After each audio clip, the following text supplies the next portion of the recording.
Irmãos, deixa eu me organizar aqui. Trago um abraço da Igreja Presbiteriana do Morro Doce, juntamente com um abraço do reverendo Aldo, lá da igreja, para os amados irmãos. Vamos abrir as nossas Bíblias no texto de Romanos. Eu creio que é um texto relativamente conhecido. Eu errei na hora de passar por irmão lá. A gente vai fazer a leitura do versículo 18 até o final do capítulo. Romanos 18 até o 32, não 28, como eu informei lá para o irmão. Romanos, capítulo 18. Capítulo 1, a partir do versículo 18. Que diz, todos acharam? Acho que está transmitido aqui, né? Então, diz assim a palavra do Senhor. A ira de Deus se revela do céu contra toda a impiedade e perversão dos homens que detêm a verdade pela justiça. Porquanto o que de Deus se pode conhecer é manifesto entre eles, porque Deus lhes manifestou. Porque os atributos invisíveis de Deus, assim, o seu eterno poder, como também a sua própria divindade, claramente se reconhece desde o princípio do mundo, sendo percebidos por meio das coisas que foram criadas. Tais homens são, por isso, indesculpáveis, porquanto, tendo conhecimento de Deus, não o glorificaram como Deus, nem lhe deram graças, antes se tornaram nulos em seus próprios raciocínios, obscurecendo-se-lhes o coração insensato. Inculcando-se por sábios, tornaram-se loucos e mudaram a glória do Deus incorruptível em semelhança da imagem de homem corruptível, bem como de aves, quadrúpedes e répteis. Por isso Deus entregou tais homens à imundícia pelas concupiscências do seu próprio coração, para desonrarem o seu corpo entre si, pois eles mudaram a verdade de Deus em mentira, adorando e servindo a criatura no lugar do Criador, o qual é bendito eternamente. Amém. Por causa disso, os entregou Deus às paixões infames, porque até as mulheres mudaram o modo natural das suas relações íntimas por outro contrário à natureza. Semelhantemente, os homens também, deixando o contato natural da mulher, se inflamaram mutuamente em sua sensualidade, cometendo torpeza, homens com homens, e recebendo em si mesmo a merecida punição do seu erro. E havendo desprezado o conhecimento de Deus, o próprio Deus os entregou a uma disposição mental reprovável para praticarem coisas inconvenientes, cheios de toda injustiça, malícia, avareza e maldade, possuídos de inveja, homicídios, contenda, dolo e malignidade, sendo difamadores, caluniadores, aborrecidos de Deus, insolentes, soberbos, presunçosos, inventores de males, desobedientes aos pais, insensatos, pérfidos, sem afeição natural e sem misericórdia. Ora, conhecendo a sentença de Deus, de que são passíveis de morte os que tais coisas praticam, não somente as fazem, mas também aprovam os que assim procedem.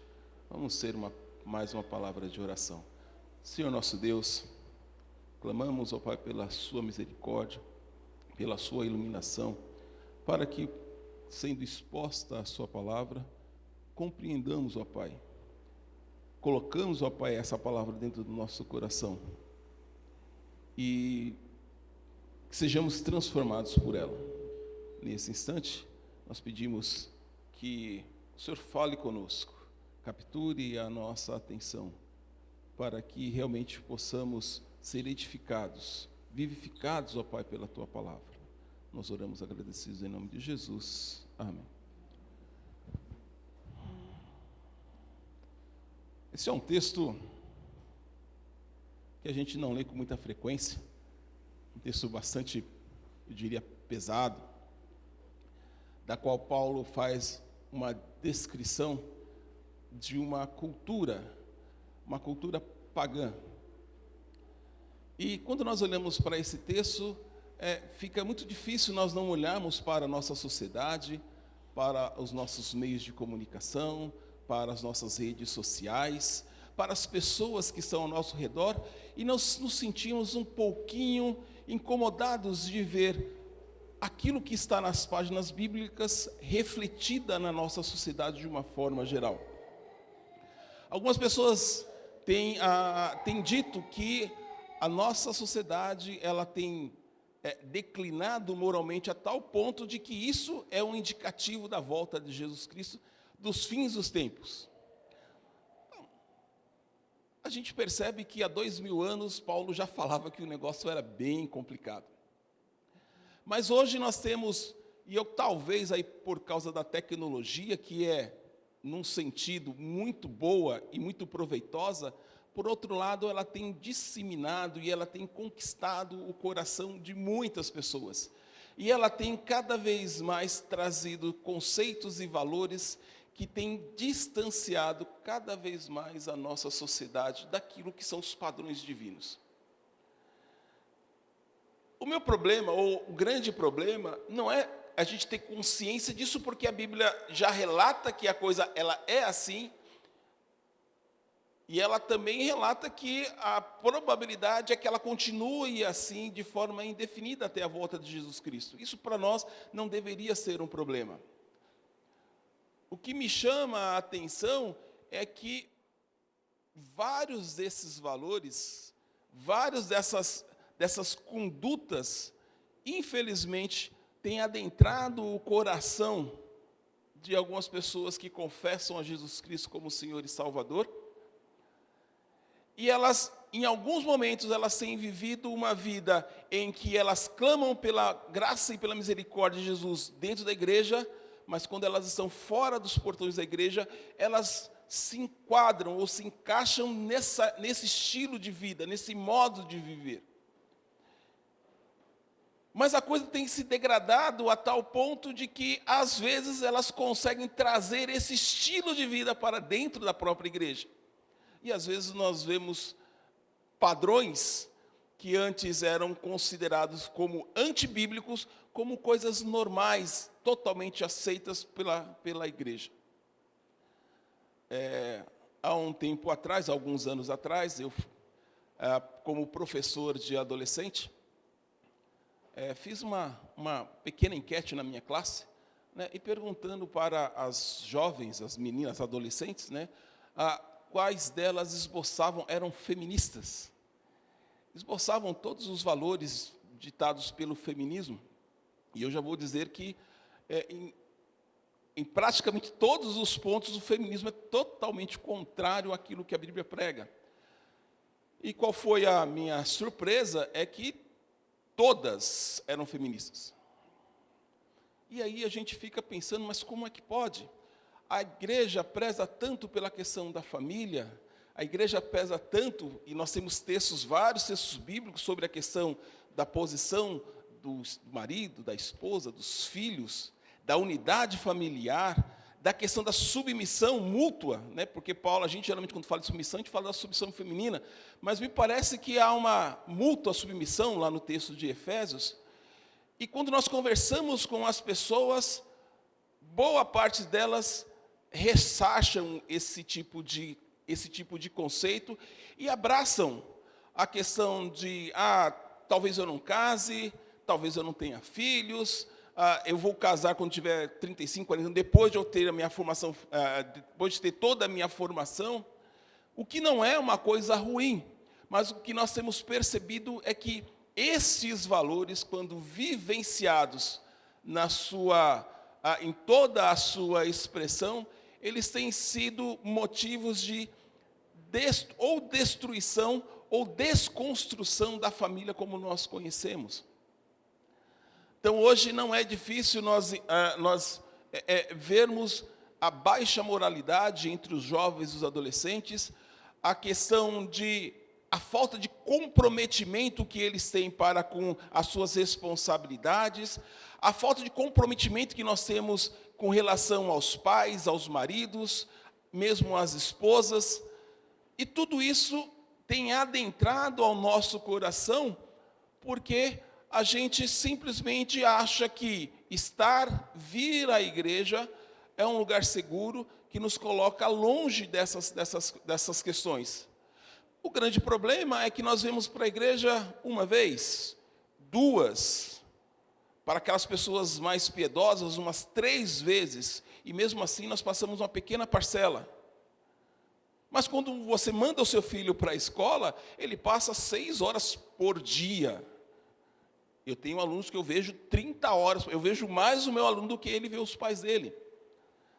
E os alunos estão ali, à minha mercê, para que eu os conduza, para que eu questione valores, para que eu coloque princípios no seu coração, das quais, falhando os pais na doutrinação e falhando a igreja em colocar a palavra para eles, são presas fáceis para a escola.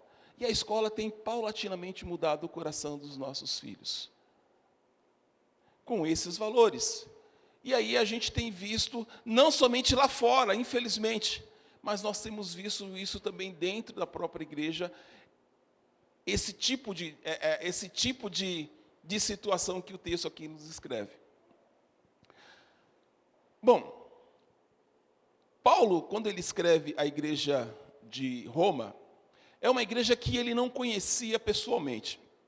Ele tinha, a gente vai ver lá no final, lá no versículo 16, que ele tinha muita vontade de ir a essa igreja, e ao que parece, o plano dele era ir para Jerusalém, para entregar aquela oferta que ele havia recolhido nas outras igrejas, para a igreja de Jerusalém que estava com dificuldade, depois ele passar pela igreja de Roma, e depois ele ir para a Espanha. Essa era a intenção que ele tinha no seu coração, mas quando ele chega em Jerusalém, ele é preso. E aí nós conhecemos aí um pouquinho da história. Ele fica preso, depois ele chega até Roma, mas ele chega em Roma como prisioneiro.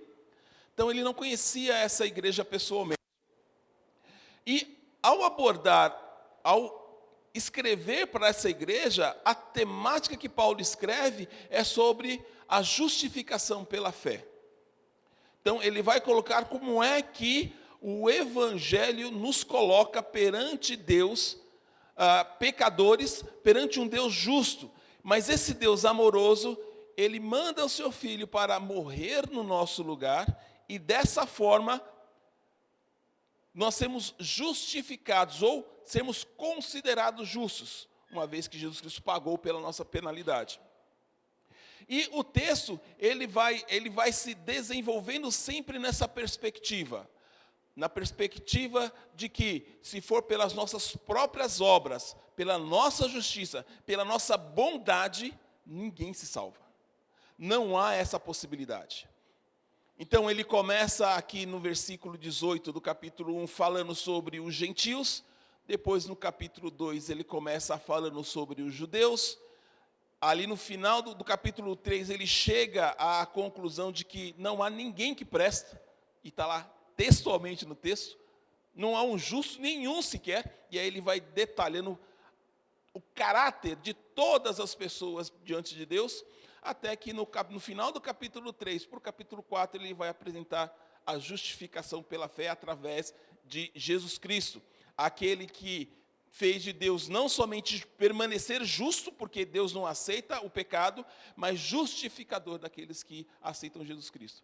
E aí nós vamos tendo o desenvolvimento dessa doutrina nos capítulo 5, no capítulo 6, capítulo 7, até que no capítulo 8 ele vai falar sobre a questão, um texto muito bonito, né, da questão de que nada pode nos separar do amor de Deus. Capítulo 9, ele começa a falar sobre a questão, e os judeus, como é que ficam nessa história? E aí, do capítulo 9, 10 e 11 sobre os judeus, e o 12 ele começa a falar, bom, agora nós já sabemos sobre a questão da justificação, como é que nós devemos viver? E aí nós vamos ter a parte prática da carta de Paulo aos Romanos, capítulo 12, 13, 14, 15 e 16 já é mais para as despedidas.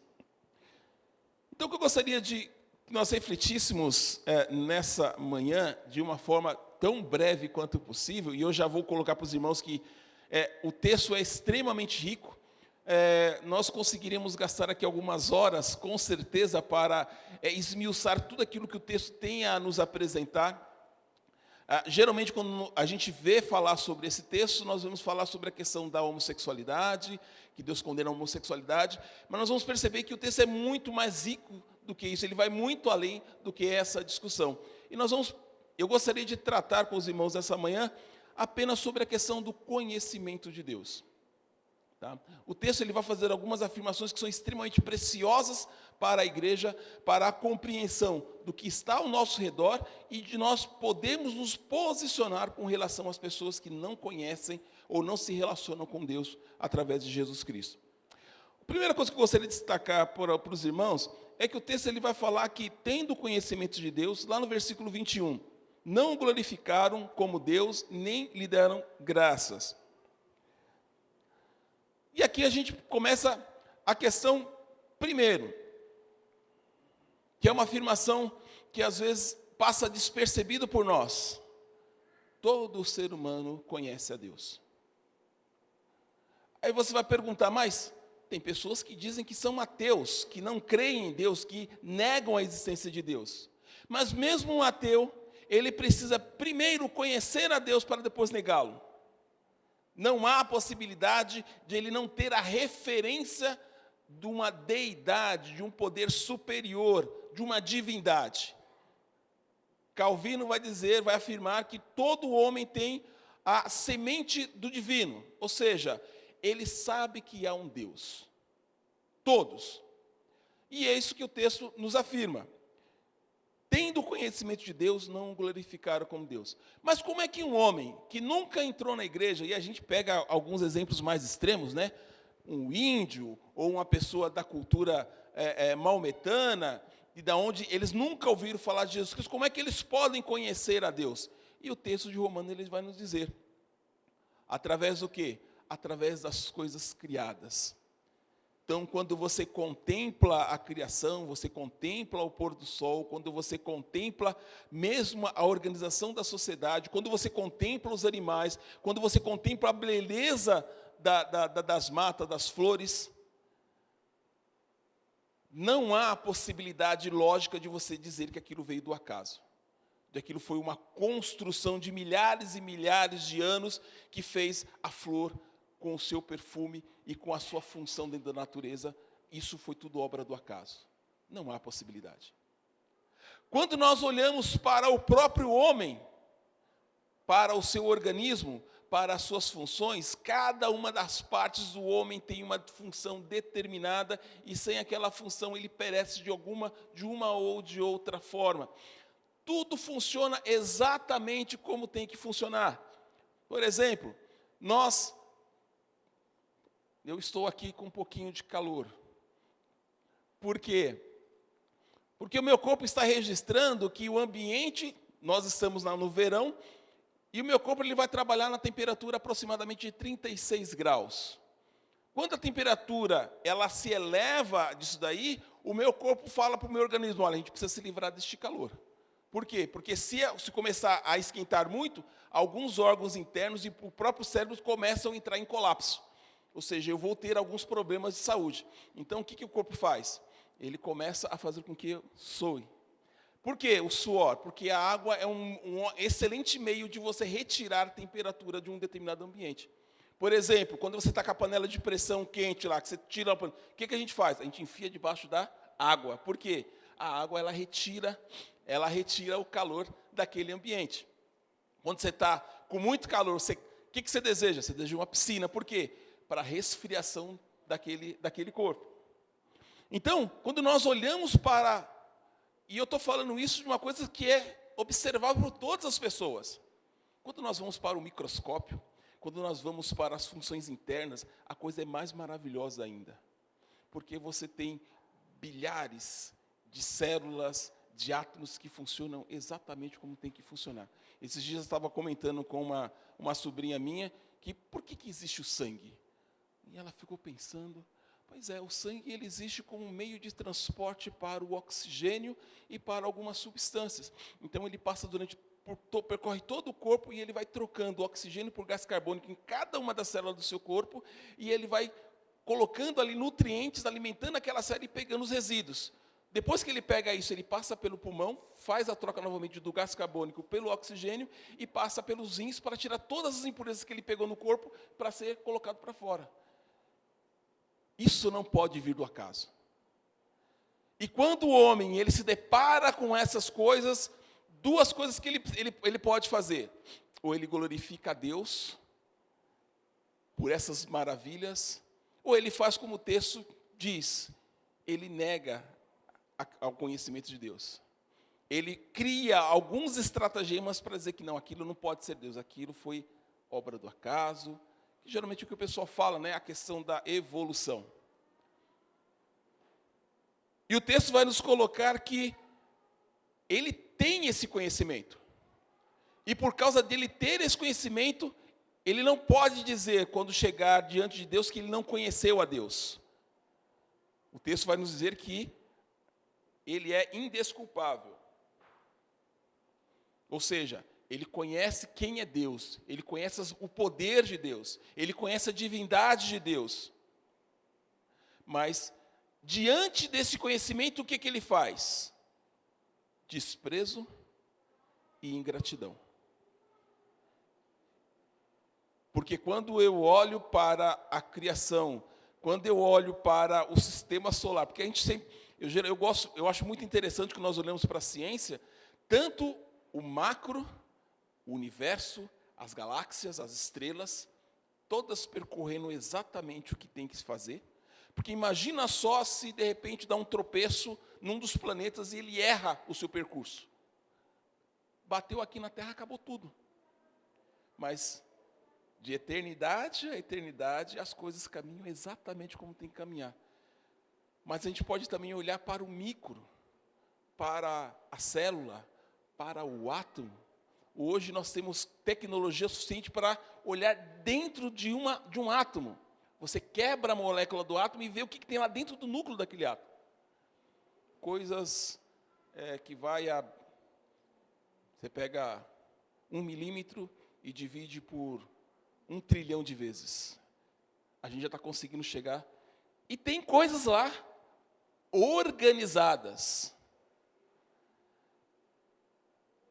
E a gente olha para toda essa questão e a gente, às vezes, reclama que não tem, que não consegue, que não pode. E a gente acaba não olhando para a grandeza de Deus. E essas pessoas aqui no caso que Paulo está se referindo, os pagãos, eles, apesar de ter o conhecimento de Deus, eles mostram total desprezo, e a gente vê isso o tempo todo. Eu acho que os irmãos aqui são testemunha das chacotas que eles fazem com relação à Bíblia, da chacota que eles fazem com relação aos mandamentos bíblicos, da perseguição que às vezes se instala contra a igreja, porque há um desprezo do homem natural pelas coisas de Deus. Ele não é somente negar, ele despreza. É uma coisa que ele não quer, é uma coisa que se ele pudesse, ele deixava de fazer, de existir. E esse é um dos motivos, às vezes, que a igreja, em alguns lugares, ela é perseguida. Para que aquela fé, para que aquele entendimento, ele deixe de existir. Um outro ponto que o texto vai acusar, fazer uma acusação, é que eles mudaram a verdade de Deus em mentira, adorando e servindo a criatura ao invés do Criador. E aqui é uma outra verdade muito interessante para nós entendermos essa relação do incrédulo com a questão da deidade, é que ele sabe que há uma divindade, mas ele só conhece Deus pessoalmente quando Deus se revela para ele. Sem que haja a ação do Espírito Santo, ele apenas sabe que há, mas ele não sabe quem é, não sabe aonde está, não sabe como achar. Nós temos lá no texto de Atos, capítulo 17, Paulo falando lá no Areópago, que as pessoas tateiam tentando achar esse Deus desconhecido. Como ele não acha esse Deus, o que eles fazem? Eles criam deuses para si, que nós conhecemos como idolatria. E como é que esse Deus, como é que é a personificação desse Deus? é de acordo com aquilo que eu conheço. É de acordo com aquilo da minha expectativa de como deve ser esse Deus. E geralmente esse Deus, ele reflete a minha imagem. Ele reflete aquilo que eu acho que ele deve ser. Ele reflete algum tipo de perfeição que eu acho que ele deve ter. Ele reflete a moralidade que eu acho que ele deve ter. Então nós vamos ver vários tipos de deuses. Na nossa sociedade nós temos uma quantidade gigantesca de deuses, aonde cada um tem uma personalidade ou tem uma tipificação diferenciada. Você vai ter os deuses guerreiros, você vai ter os deuses da questão da fertilidade, você vai ter os deuses do conhecimento, você vai ter os deuses da ciência. E hoje, na nossa sociedade, nós temos vários tipos de deuses que, inclusive, eu já preguei uma vez sobre isso, são adorados dentro da própria igreja. A questão, às vezes, e eu vou, já explico já, a relação entre a deidade e o seu adorador é que a deidade impõe aquilo que o adorador tem que fazer, aquilo que o adorador precisa fazer. Você já teve aquela sensação de não conseguir fazer aquilo que você sabe que tem que fazer porque você está fazendo coisa que você gosta de fazer? Aquela série, aquele filme, aquela rede social, aquele futebol, aquele jogo eletrônico. Pois é, todas as vezes em que você deixa de fazer aquilo que você sabe que tem que fazer, para fazer aquilo que você gosta, você se prostra diante desse objeto, dessa coisa, e é uma espécie de adoração. Por quê? Porque você faz aquilo que ele determina. Existem pessoas hoje que não conseguem mais viver sem celular. Elas ficam em completo desespero. Então, se você está na estação e percebeu que está sem o celular, você tem que voltar para casa, porque não dá para passar um dia sem ver o WhatsApp, sem ver o Instagram, TikTok e as várias redes sociais. Por quê? Porque, na verdade, meus irmãos, o celular, para muitas pessoas hoje, ele é um Deus. E ele é um Deus que determina aquilo que você tem que fazer. Você está lá na hora da escola, isso é um negócio muito interessante. Tem alunos que a gente tem que falar 50 vezes para ele guardar o celular. Porque você fala para ele guardar o celular, ele guarda. Você virou, ele pega o celular de novo. Porque é um Deus. Ele precisa estar o tempo todo diante desse Deus. E isso não acontece só com o adolescente. Existem adultos, existem homens e mulheres que são escravos do celular. Assim como são escravos das séries da Netflix ou de outro streaming, assim como eram, hoje não tanto, mas eram escravos da novela, eram escravos do jornal, eram escravos de várias outras coisas. Essa relação de escravidão é uma relação de senhor-escravo. Quando você é escravo, você tem o Senhor. E o texto vai nos colocar que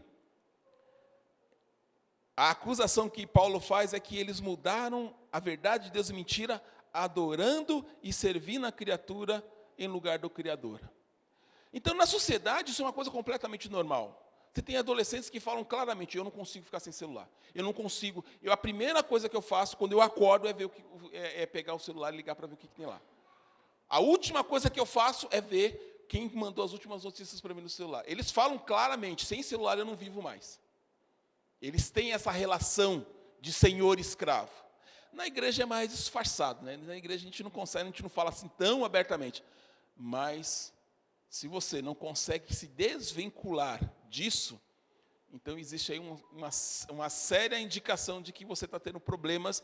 E pior, né? O texto fala que você também está mudando a verdade de Deus em mentira, adorando e servindo a criatura ao invés do Criador.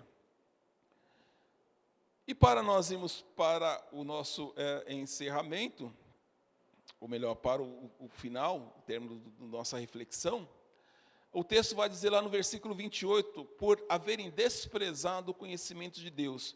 Aí o texto vai dizer que esses homens, em geral, não querem saber de Deus. Nós vivemos hoje um secularismo muito abrangente. E o que é o secularismo? Quando nós falamos do secular, é uma sociedade que olha para a divindade e diz que ela não é mais necessária. Esse movimento do secularismo, ele começa já desde lá do século XVI, XVII, mas ele tem cada dia mais crescido. E hoje, na nossa sociedade, a sociedade brasileira, ela é completamente secular. Como é que nós vemos isso? Qualquer problema que nós tenhamos na nossa vida pessoal, na escola, vida acadêmica, no trabalho, raramente Deus é a solução para esses problemas, dentro da nossa sociedade. Então, por exemplo, eu estou com um problema de insônia. Então, você vai lá, tem um psicólogo, tem um médico que vai te dar lá um remedinho para te acalmar. Eu estou com um problema de depressão. Também você vai lá para o psicólogo, o psiquiatra, ele vai te dar um negócio. Eu estou com um problema de relacionamento no meu casamento. Aí eu tenho lá o conselheiro que vai dar as diretrizes de como é que eu melhoro. Eu estou com um problema no meu trabalho. Aí eu vou ter como é que chama? Eu agora esqueci o nome. Mas é aquele cara que é o de treinar para você, coach, né, o coach, né, que ele vai falar que você tem capacidade, que você tem que fazer isso, estabelecer metas, organizar, não sei o que lá. Então, para todas as coisas, sempre tem uma solução, sempre tem uma resposta, mas todas elas são respostas humanas. Por quê? Porque o homem, na nossa sociedade, ele chegou a um nível de que ele consegue resposta para todos os seus problemas. E uma vez que ele consegue resposta para todos os seus problemas, Deus é desnecessário. Porque Deus, na antiguidade, ele vinha para resolver o meu problema. Aquilo que eu não conseguia fazer, eu colocava nas mãos de Deus. Mas hoje não é mais necessário. Se eu estudar mais, se eu pegar determinado conselho, se eu fizer determinada coisa, se eu conversar com fulano, os meus problemas são resolvidos. Aí você fala, não, mas na igreja isso não é assim. Na igreja a gente ainda tem a questão de orar para Deus encaminhar, para Deus direcionar. Mas na grande maioria das vezes, quando é que você ora para Deus? Antes ou depois de você tomar a decisão? Você chega, por exemplo, olha, eu estou pensando, aqui no meu emprego está um negócio meio ruim. O chefe é chato, fica pegando no meu pé, me perseguindo. Eu acho que está na hora de mudar de emprego, para um lugar melhor. Qual é o momento da oração? Antes da procura? Ou depois que você achou alguma coisa que você acha que é interessante para você? Em boa parte das vezes, nós fazemos as escolhas, e depois que nós escolhemos, nós chegamos para dizer, Senhor, abençoe a minha escolha. Eu quero que se faça a sua vontade, mas o Senhor sabe qual é a minha vontade. Em boa parte das vezes, nós estamos perdendo gradativamente a questão de repente, saber que, apesar de desconfortável, aquele serviço é o lugar que Deus quer que você fique. Porque a medida não é o seu conforto, a medida é o seu crescimento, a medida é a satisfação das suas responsabilidades. Se puder ser confortável, se puder ser agradável, não tem problema. Mas essa não é a medida pela qual eu devo tomar as minhas coisas. Mas hoje, na grande parte das vezes, o que nós temos visto é que as pessoas dentro da igreja, elas têm cada vez mais escolhido a sua vontade, e depois que a sua vontade está ratificada, está feita a escolha, aí ela vai olhar para Deus abençoar aquilo que ela está querendo. A consequência disso, meus irmãos, o próprio texto vai nos colocar, é que Deus nos entrega à imundícia, a paixões infames e a uma disposição mental reprovável. O que significa entregar? Ele deixa você fazer. Uma doutrina que nós temos aqui é que Deus, o Espírito Santo não habita apenas nos crentes. O Espírito Santo habita em todas as pessoas, porque ele refreia o mal. Ele está em cada pessoa, e ele não deixa que as pessoas façam tudo aquilo que está no seu coração. Por quê? Se o homem fizer tudo aquilo que está no seu coração, a humanidade acaba. Porque nós somos extremamente perversos. Nós queremos ver o sofrimento do outro. nós somos altamente egoístas. E se nós formos deixados aquilo que está no nosso coração, se nós dermos vazão à nossa perversidade, não há como o mundo existir. Então Deus refreia intimamente o coração de cada pessoa. Ele tem lá os seus desejos, mas Deus fala assim, não, você não vai fazer isso. Ou você só vai fazer até aqui. E olha aqui, a corda já, o negócio está bem complicado. Mas quando as pessoas, elas negam a existência de Deus, elas desprezam o conhecimento de Deus, ou elas mudam a verdade de Deus, Deus entrega a essas pessoas. Ou seja, Ele solta. Quer fazer? Faz. Vamos pegar aqui um exemplo de pais e filhos. Você está falando para o seu filho, 14, 15, 16 anos, meu filho, esse negócio de balada, esse negócio de sair à noite, é um negócio complicado, é um negócio perigoso. Lá fora, você vai ter pessoas que não estão preocupadas com você. Elas querem usar você, elas querem usufruir daquilo que você tem e depois elas vão te jogar. Mas em boa parte das vezes, os nossos adolescentes, eles olham para a vida e acreditam que aquilo que eles conseguem ver e perceber é a totalidade. Então eles olham e não conseguem ver aquilo que nós estamos falando para eles. E aí o que eles fazem? Eles vão tomar as decisões em cima daquilo que eles conseguem ver. Então eles não veem problema de sair à noite. Não vê problema de ficar, não, é um lugar seguro, não, eu estou ali só entre meus amigos. Não, aquele lá, eles são meus amigos de fé, irmão, camarada, que ele morre por mim. E ele fica naquela insistência, não, porque vai ter um negócio assim, porque vai ter um negócio assim, e fica ali insistindo, e você fala, olha, não, isso é perigoso, não, isso aqui é complicado, não, até o dia em que você enche as paciências e fala, tá bom, vai. Não quer fazer? Vai. Você não quer seguir as suas próprias regras? Então, vai. Mas eu, como diz Pilatos, lavo as minhas mãos. Estou abrindo mão da responsabilidade. Se acontecer qualquer coisa, você está por sua conta. É mais ou menos isso que Deus faz com esses homens. Eles deixam essas pessoas por sua conta. E o que acontece? A liberdade, essa liberdade, ela aprisiona. Ela vicia. Ela torna a pessoa escravo. E o que nós temos visto é justamente isso. Nós temos visto várias pessoas escravas dos seus desejos, escravos das suas condutas. Quando nós lemos, por exemplo, sobre a questão das famílias, né? Os irmãos podem pegar depois o IBGE. Se eu não me engano, nós já estamos a mais de 50% das famílias que são dirigidas, conduzidas por mulheres. O que isso significa? Significa que ou você tem um homem que não cumpre o seu papel, e a mulher tem que fazer o papel dele e dela, ou não existe um homem naquela casa, e a mulher, novamente, ela tem que fazer o papel dela e do homem.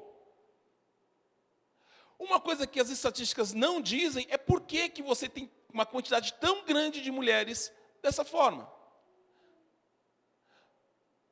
Porque se brigou muito para poder ter liberdade para escolher os seus parceiros. E aí, novamente, em experiência de aula, dou aula de filosofia, pelo menos dei aula de filosofia, perguntei para os meus alunos, qual é o critério para você ficar? Namorar é um negócio, demora muito, né? Para ficar, qual é o critério que você usa? 2 critérios, beleza física e oportunidade. Eu insisti, mas se tem certeza, você não vai atrás para saber quem é, se tem não. Estou num lugarzinho, apareceu aquele rapazinho, aquela mocinha, bonito, e ele quis ficar, eu fico.